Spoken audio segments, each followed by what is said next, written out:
Hello বন্ধুরা, তোমরা সবাই কেমন আছো? আশা করি সবাই ভালো আছো। আশা করি গল্পটি শুনলে হয়ে যাবে। তাহলে চলুন মূল গল্পটি শুরু করি। আমার নাম কণা। আমার স্বামী নিজের বাবার সাথে সবসময় বন্ধুর মতো আচরণ করত। তার উপরে আমার শ্বশুরকে দেখতে খুবই কম বয়স্ক বলে মনে হতো। আমার স্বামী নিজের বাবার সাথে সমস্ত ধরনের কথা শেয়ার করত। আমার স্বামী আমার সমস্ত ছবি আমার শ্বশুরকে দিয়েছিলেন। আমার শ্বশুর খুবই অদ্ভুত টাইপের মানুষ। তিনি আমার সাথে বন্ধু হওয়ার চেষ্টা করতেন।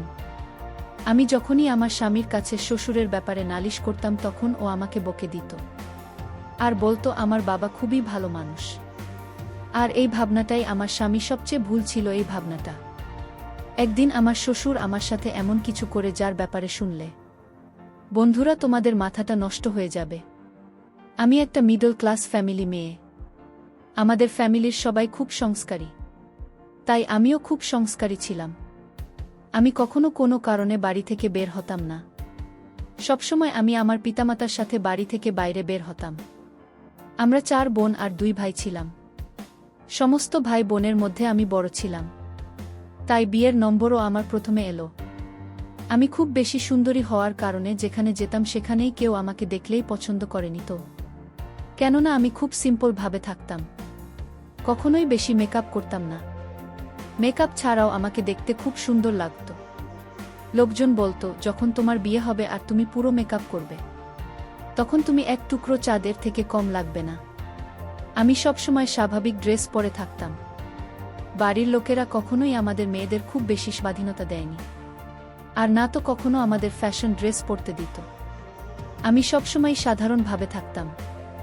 যদি কখনো কোথাও যেতাম সবসময় নিজের বাবার সাথে যেতাম। কিন্তু বাড়িতে একটা জিনিস খুব ভালো ছিল যে আমার বাবা আমার সমস্ত স্বপ্ন পূরণ করেছিল। আমাদের বলার আগেই সমস্ত জিনিস আমাদের ঘরে এসে যেত। আমি আমার এই ছোট আর সিম্পল লাইফে খুব খুশি ছিলাম। আমি কখনো কোনো ছেলের সাথে প্রেম করিনি, কেননা আমি এই টাইপের মেয়ে না। আমি সব সময় নিজের কাজ নিয়ে থাকতাম। এখন আমার বয়স 20 বছর হয়ে গেছে, আর আমার বাবা মা সিদ্ধান্ত নিলেন যে তাড়াতাড়ি করে আমার বিয়ে দিয়ে দেবেন। আমার বাবা মা আমার জন্য এমন একটা সম্বন্ধ দেখছিলেন যা আমাদের মতো সিম্পল হবে। তার সাথে সাথে আমাদের ফ্যামিলির সাথে মিলে আমার বাবা মায়ের কথা ছিল, ছেলের পড়াশোনা জানার সাথে সাথে দেখতে স্মার্ট হতে হবে। কেননা আমার বাবা মা চাইতেন না যে আমার বিয়ে এমন কোনো ছেলের সাথে হোক যে দেখতে ভালো নয়, তার না তো বেশি পড়াশোনা জানে। কেননা এর আগে আমার জন্য অনেক সম্বন্ধ এসেছিল, কিন্তু আমি পড়াশোনা করছিলাম বলে বাবা মা আমার বিয়ে দেননি। এখন যদি আমার বিয়ে কোনো যেমন তেমন ছেলের সাথে হয়, তাহলে লোকের নানান কথা শুনতে হবে। তারা বলতো যে মেয়ের জন্য যখন ভালো ভালো সম্বন্ধ এসেছিল তখন মেয়ের বিয়ে দিলে না, আর এখন যেমন তেমন ছেলের হাতে নিজের মেয়েকে তুলে দিলে। আমার জন্য এক সেরকমই ছেলের সময় এলো। ছেলে অনেক পড়াশোনা, হাই ক্লাস 5, ওদের নিজস্ব বিজনেস, আর ওদের অনেকগুলো বাড়িও ছিল, আর ওদের ফ্যামিলিতে শুধুমাত্র ওর বাবা ছাড়া আর কেউ নেই। এইসব বন্ধ এলে আমার বাবা মায়ের এসব বন্ধ খুব পছন্দ হয়, কেননা ছেলের ফ্যামিলিতে বেশি লোক নেই। আর এই সময়টা এত ভাল ছিল যে না করার কোনো কারণই ছিল না। আর ছিল যখন আমার ছবি দেখে তখন সে আমাকে পছন্দ করেনি। আমার বিয়ে পাকা হয়ে গেল, আর কিছুদিন পরেই বিয়ে হয়ে শ্বশুরবাড়িতে এসে গেলাম। শ্বশুরবাড়িতে কোনো মহিলা নেই, আর শুনেছিলাম যে আমার স্বামী তার বাবার সাথে খুব ফ্রেন্ডলি ছিল, আর দুজনে নিজেদের মধ্যে এমনভাবে থাকে যেন তারা দুজন বেস্ট ফ্রেন্ড। দুজনেই নিজেদের মধ্যে একে অপরের সমস্ত কথা শেয়ার করতে। আমার শাশুড়ি অনেক বছর আগেই মারা গিয়েছেন, যদিও আমার শ্বশুরকে দেখতে খুবই স্মার্ট, আর তাকে দেখে মনে হতো না যে আমার স্বামী তার ছেলে, যেন মনে হতো আমার স্বামীর বড় দাদা। আমার স্বামীর নাম আসলাম। তাকে আমার খুব পছন্দ হয়েছিল, কেননা সে নিজের বাবার মতো খুব স্মার্ট ছিল। আমার শ্বশুর সবসময় সেজেগুজে থাকতেন। তিনি ছেলের কারণে দ্বিতীয় বিয়ে করেননি, কারণ তিনি মনে করতেন তার দ্বিতীয় স্ত্রী তার ছেলেকে নিজের মায়ের মতো ভালোবাসা দিতে পারবে না। সেই কারণেই তিনি আর বিয়ে করেননি। আমার স্বামীর ব্যবহার খুব ভালো। সে বিদেশে থেকে পড়াশোনা করত। পড়াশোনা শেষ হওয়ার পরে সেখানে শহরে নিজের ব্যবসায় চালায়। যখন বিয়ে হয় আমি শ্বশুরবাড়িতে এলাম, তখন দেখলাম আমার শ্বশুর আমার সাথে খুব ইয়ার্কি ফাজলামি করেন। আমার শ্বশুর কাজের জন্য বেশিরভাগ সময় গ্রামেই থাকতেন। শুনেছি তার একটা বাংলো আছে। তার শ্বশুর সেই বাংলোতেই থাকতেন। এদিকে আমার স্বামী ঢাকা শহরের বাড়িতেই থাকত। যখন আমার শ্বশুরের মন হতো তখন এখানে এসে থাকতেন, আর যখন মন চাইতো তখনই ঘর বাংলোতে থাকার জন্য চলে যেতেন। আমার স্বামী আমাকে নিয়ে খুব খুশি ছিল। সে বলতো, আমি জানতাম না যে এত সিম্পল আর সংস্কৃতি বা মেয়ে আমার জীবনে আসবে। সে তো বিশ্বাসই করতে পারত না যে আজকের যুগে এতটা সংস্কারী আর সিম্পল মেয়ে এখনও আছে, কেননা মডার্ন যুগ আর সব মেয়েরাই এই যুগে নিজেকে মডার্ন বানিয়ে রাখতে চায়। কিন্তু আমার স্বামী বলতো, তুমি যত সিম্পল থাকতো সুন্দর লাগে, তোমার সিম্পলই তোমার সৌন্দর্যের পরিচয়।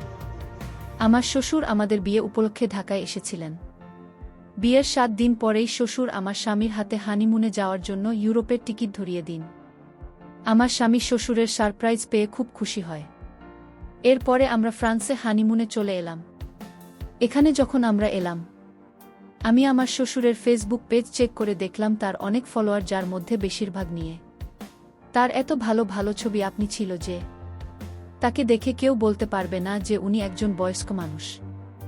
এত ইন্টারেস্ট থেকে আমি অবাক হয়েছিলাম। এত বয়স হওয়ার পরেও তার হাবভাব 25 বছরের যুবক ছেলেদের মতো। কিন্তু আমি ভাবছি, তিনি যদি এরকমই হন তাহলে বিয়ে করেননি কেন? আমার স্বামী এটাও বলতো যে বাবা মার দেখাশোনা খারাপ করতে চাইতেন না বলে তিনি বিয়ে করেননি। আর সত্যি আমার শ্বশুর নিজের ছেলের খুব খেয়াল রাখতেন। এই কারণেই আমার স্বামী নিজের বাবাকে খুব বেশি ভালোবাসতেন। আমার শ্বশুর নিজের ছেলেকে দুনিয়াতে সমস্ত খুশি দিয়েছিলেন। আমার স্বামী তাকে যা বলতো তিনি সে রকমই করতেন। কিন্তু হানিমুনে থাকার সময় আমি একটা জিনিস লক্ষ্য করেছি যে আমার স্বামী আমার যত ছবি তুলেছেন তার সমস্তই তার বাবাকে শেয়ার করত। আর আমার এই ব্যাপারটা খুব অদ্ভুত লাগত। ইউরোপে আমি মডার্ন টাইপের ড্রেস পরতাম যাতে কোথাও না কোথাও গিয়ে আমার শরীরও নজরে আসত। এই জায়গায় এরকম ছিল, এখানে সমস্ত লোকই এরকম জামাকাপড় পরত আর যে যার মতো থাকত। কিন্তু আমার স্বামী এই ব্যাপারটা ভালো লাগেনি যে আমরা যত ছবি তুলেছি তার সমস্তই নিজের বাবাকে দিয়েছিল। আর আমার স্বামী বারবার ভিডিও কল করে আমার শ্বশুরকে আমাকে দেখাতো, আর আমার শ্বশুরও বারবার আমার স্বামীকে বলেছিল, দেখাও তো বৌমাকে, দেখতে কেমন লাগছে। বৌমা কি করছে? সে যতই ভালো হোক না কেন, সে ছিল তো আমার শাশুড়ি, আর শ্বশুর তো বাবার মতো হয়। আমি চাইতাম না যে আমার শ্বশুর আমাকে এই অবস্থায় দেখুক। এই ব্যাপারটা নিয়ে আমার স্বামীর সাথে ঝগড়া করে আমার মন খারাপ হয়ে গিয়েছিল। কিন্তু আমার স্বামী আমাকে মানিয়ে নিত। আমার স্বামী আমাকে বলতো, যদি বাবা আমার কাছে ছবি আর ভিডিও চায় তাহলে আমি কিভাবে তাকে না করব। শ্বশুরবাড়ির পরিবেশ একদম ফ্রি ছিল। আমার স্বামী বলতো যে এখন তোমার বিয়ে হয়ে গেছে, এই সতী সাবিত্রী পান্না ছাড়াও আর এই লজ্জা পাওয়ার ধন বন্ধ করো। যখন তুমি নিজের বাবার বাড়িতে ছিলে তখন সবসময় বাড়ির মধ্যে আটকে থাকতে, কিন্তু এটা তোমার শ্বশুর বাড়ি, এখানে নিজের জীবনকে উপভোগ করো। আমাদের হানিমুন কমপ্লিট হয়ে গেছে আর আমরা বাড়িতে চলে এসেছি।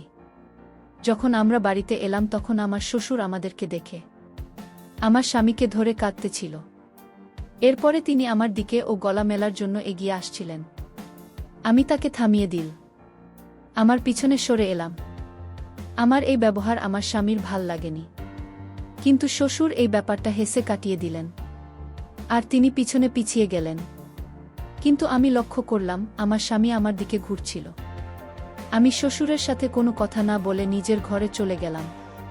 কিছু সময় পরে আমার স্বামী ঘরের মধ্যে এসে আমাকে বলতে লাগল, আমার কাছে তোমার এই ব্যাপারটা একদমই ভাল লাগেনি। তুমি আমার বাবার সাথে ভালো ব্যবহার করেনি। সে তোমার সাথে গলা মেলানোর জন্য আসছিল, তা তুমি পিছনে সরে গেলে। আমি আসলামকে বললাম, তিনি আমার শ্বশুর, তিনি কিভাবে আমার গলা পারেন? আমার স্বামী বলল, বড়লোকদের মধ্যে এরকম আচরণ খুবই সাধারণ ব্যাপার।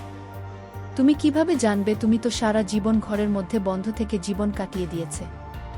এমনিতে তো স্বামী আমাকে খুব ভালোবাসত, কিন্তু যখনই ওর বাবার কথা আসে তখনও সিরিয়াস হয়ে যেত। এভাবেই দিন কাটতে লাগল। তার দিন দিন আমার প্রতি আমার শ্বশুরের ব্যবহার অদ্ভুত লাগতে লাগল। এই অবধি ঠিক ছিল যে আমার স্বামীর সমস্ত কথা নিজের বাবার সাথে শেয়ার করত, কিন্তু অবাক তো আমি তখন হয়েছিলাম যখন জানতে পারলাম আমার স্বামী আমাদের স্বামী স্ত্রীর মধ্যে যা হয় সব কিছু নিজের বাবার সাথে শেয়ার করে। এটা হয়তো আমার স্বামীর জন্য কোনো বড় ব্যাপার ছিল না, কিন্তু আমার মনে এটা অনেক বড় ব্যাপার। আমি তো আমার মার সাথে এসব ব্যাপারে কখনো কোনো কথা বলতে পারবো না। কেননা স্বামী স্ত্রীর মধ্যে হওয়া কথা কারো সাথে শেয়ার করা উচিত না। সমস্ত কথা ওর বাবাকে বলে দিত। আর এই ব্যাপারে আমার স্বামী নিজেই আমাকে বলতে থাকত। ও যখন আমাকে বলতো, আমি তোমার এই কথা বাবাকে বলেছি, তার বাবা তোমার কথা শুনে। আমি এই সব কথা খুব রেগে যেতাম। আমার এই ব্যাপারটা একদমই ঠিক বলে মনে হতো না। এখন তো ধীরে ধীরে শ্বশুরের ব্যবহার আমার আরও বেশি অদ্ভুত মনে হতে লাগল। কেননা আমি শুনেছিলাম যে আমার শ্বশুর বেশিরভাগ সময়ে ঘর বাংলোতেই থাকতেন। কিন্তু যেদিন থেকে আমার বিয়ে হয়েছে সেদিন থেকেই তিনি বাড়িতেই থাকতে শুরু করেছেন। তিনি তো এখান থেকে যাওয়ার নাম অবধি করছেন না। আর সবসময় আমার দিকে তাকিয়ে থাকতেন। আমার সাথে খুব খারাপ খারাপ কথা বলতেন, যেটা শোনার সাথে সাথে আমি লজ্জায় পড়ে যেতাম। আমি যখন আমার স্বামীকে নিজের শ্বশুরের ব্যবহারের ব্যাপারে বলতাম, তখন ও বলতো, আমার বাবা মডার্নার বড় লোকদের সাথে চলাফেরা তার অভ্যাস, এরকম হয়ে গেছে। এটা তো তোমার কপাল ভালো যে আমার বাবা ও অন্যান্যদের মতো তোমার উপরে কোনো বিধিনিষেধ করেননি। তুমি এত ভাল শ্বশুর পেয়েছ, তাই তো তোমার এসব সঙ্গী হচ্ছে না। এই সব কারণে আমার মনে হতো আমার স্বামী কখনোই আমার কথা বিশ্বাস করত না, আর সবসময় নিজের বাবার সামনে আমাকে ভুল প্রমাণ করতে থাকত। আমার সঙ্গে বারবার একটাই কথা বলতো, হাই স্ট্যাটাস এর লোকেরা এরকমই হয়, আমি তো মিডিল ক্লাস ফ্যামিলির মেয়ে ছিলাম, তাই আমাদের ব্যবহার তাদের সাথে হয়ে ওঠেনি। আমাদেরও বড় লোকদের সাথে উঠাপসা ছিল, কেননা আমাদের বেশিরভাগ আত্মীয় স্বজনের অনেক বড়লোক। মাঝে মাঝে আমার মনে হতো আমার স্বামী আমার সম্মানের কোনো পরোয়াই নেই তো, কেননা আমি শ্বশুরের খারাপ ব্যবহারের কারণে তার সাথে কথা বলা বন্ধ করে দিয়েছি। আমার স্বামী বলতো, আমার বাবার এই বাড়িতে থাকা অবস্থায় কখনো যেন এরকম মনে না হয় যে তুমি তার সাথে কথা বলছো না। যদি এরকম হয় তাহলে আমার থেকে খারাপ কিছু হবে না। আমি এখানে বিয়ে হয়ে আসার পরে খুব বড় সমস্যায় ফেঁসে গেছি। একদিকে শ্বশুরের ব্যবহার আমার পছন্দ হতো না, আর অন্যদিকে আমার স্বামী আমার কোনো কথাই বুঝতে চাইতো না। প্রথম প্রথম আমার স্বামীর ব্যবহার আমার সাথে ভালোই ছিল, কিন্তু যখনই ওর বাবার কথা আসে তখন ও আমাকে খুব অপমান করত। একদিন তো আমরা একটা অনুষ্ঠানে গিয়েছিলাম, আর ওখানে তো আমার শ্বশুর সমস্ত সীমা পার করে দিয়েছিলেন। আমার শ্বশুর নিজের বন্ধুদের সঙ্গে আমার পরিচয় করালো। আমার শ্বশুরের বন্ধুরাও তার মতোই পুরো যুবক দেখতে। আমার শ্বশুর বারবার নিজের বন্ধুদের সাথে আমার পরিচয় করাতো। আমার এসব একদমই পছন্দ হচ্ছিল না। তাই আমি আমার স্বামীকে বললাম যে, দেখো, তোমার বাবা তার বন্ধুদেরকে বারবার আমাকে দেখাচ্ছেন, নিজের বোমাকে নিজের বন্ধুদের দেখাতে। আমার স্বামী বলল, শুরু হয়ে গেল। সে বলল, কনা প্লিজ, তুমি পুরনোদের চিন্তাধারা থেকে বের হব। আমরা প্রথমবার বিয়েতে এসেছি, কিন্তু আমাকে চেনে না, আর তাই তো বাবা সবাইকে তোমাকে চিনিয়ে দিচ্ছেন। আমি আমার স্বামীকে যাই বলতাম না কেন, ওর কানে আমার কথা ঢুকতো না। আমার এখন ভিতরে ভিতরে ভয় করতে শুরু করেছে, কেননা আমি বুঝতে পারছি যে আমার সামনে নিজের বাবাকে যতটা ভালো মনে করি তিনি সেরকম একদমই না। তখনকার উদ্দেশ্য বদলে যায়, আমরা বুঝতেও পারি না। একদিন আমার স্বামী বলল, কাজের কারণে তাকে একদিনের জন্য শহরের বাইরে যেতে হবে। আমি আমার স্বামীকে বললাম, আমাকে তোমার সাথে নিয়ে চলো। আমি বাড়িতে একা থেকে কি করব? আমার স্বামী বলল, আমি লোকদের সাথে মিটিং করতে ব্যস্ত থাকব, তাই তোমাকে সময় দিতে পারবো না। আমি বললাম, তাহলে তুমি আমাকে আমার বাবার বাড়িতে রেখে এসো। অনেক দিন হয়ে গেছে, আমি আমার বাবার বাড়িতে যাইনি। যখন তুমি ফিরে আসবে তখন আমাকে নিয়ে এসো। কিন্তু আমার স্বামী আমার এই কথাতে রাজি হলো না। তার বল, এখন তোমার বাবার বাড়ি শ্বশুর বাড়ি, এটাই শুধু একদিনের তো ব্যাপার, আর বাড়িতে বাবা থাকবে তোমার খেয়াল রাখার জন্য। আমি মনে মনে ভাবলাম, আমার সবচেয়ে বেশি ভয় তো তোমার বাবাকে নিয়ে, কেননা কখনো কখনো কথায় কথায় আমার শ্বশুর আমার সাথে সেলফি তুলতে চাইতো। আমি আমার শ্বশুরের উপরে খুব বেশি বিরক্ত ছিলাম। মনে মনে চাইতাম সে যেন তার ঘর বাংলাতে চলে যায়। কিন্তু যখন থেকে আমার বিয়ে হয়েছে তখন থেকেই তিনি ঘর বানাতে যাওয়া ছেড়ে দিয়েছেন। আমার স্বামী মনে করত যে আমার শ্বশুর আমার খেয়াল রাখবে, কিন্তু আমি শ্বশুরকে নিয়ে বেশি ভয় পেতাম। আমার মনে হতো যে আমি তার বৌমা নয়, তার কোনো গার্লফ্রেন্ড যাকে সে বিয়ে করতে চায়। কিন্তু আমি পরিষ্কার শব্দে আমার স্বামীকে বলতে পারছিলাম না, কেননা আমি জানতাম যে আমার স্বামী আমার প্রতি বিরক্ত হয়ে যাবে। আর তাই আমার স্বামীকে এ ব্যাপারে কিছু বললাম না। স্বামী আমাকে রেখে শহরে চলে গেলেন। এইদিকে আমি আর আমার শ্বশুরবাড়িতে। আমার মনে মনে অনেক ভয় হতে শুরু করল। আমি রাতের খাওয়া দাওয়া শেষ করে নিজের রুমে ঘুমাতে গেলাম। আমি রুমের দরজা ভিতর থেকে নল করে ঘুমিয়েছিলাম। রাত যখন একটা বাজে তখন আমার রুমের দরজায় নক করল। আমি বুঝতে পারছিলাম এটা শ্বশুর আব্বাই ছাড়া আর কেউ না। আমি রুমের ভিতর শুয়েছিলাম। আমি যখন শ্বশুরের ডাকে সাড়া দিইনি, তখন শ্বশুর আব্বা জোরে জোরে দরজায় নক করতে থাকে। আমার ভয় সারা শরীর কাঁপতেছিল।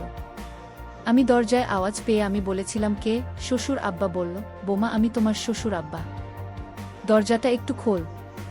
দরকার ছিল। আমি আর রুমের দরজা না খুলে পারলাম না। আমি রুমের দরজা খুলে দিলাম। শ্বশুর আব্বা তখন আমার রুমে ঢুকল।